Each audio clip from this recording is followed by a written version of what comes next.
اصلا تو چی کاره؟ عمو ازم یه دستمال میخری؟ دستمال؟ میگیرم ازت. تو چرا کاپشن نداری؟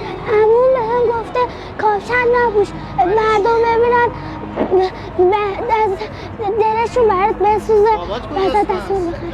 بابام فوت کرده.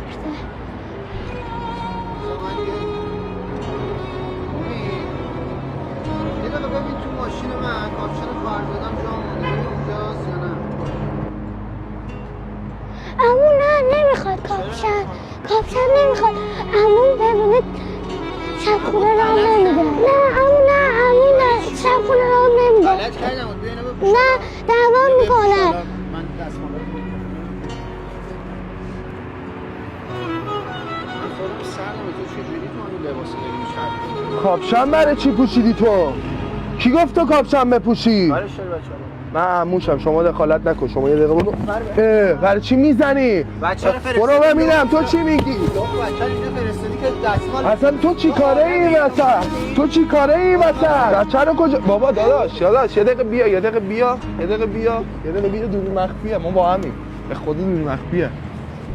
خدا انسانایی از تو رو مثل تو رو کم نکنه. ببخش. دم غیرتت کم. دمت گرم مشتی هستی. به خاطر این کار خوبت من میخوام پیجت هم تگ کنم همه ببینن که چه کار خوبی انجام دادی. دم غیرتت گرم.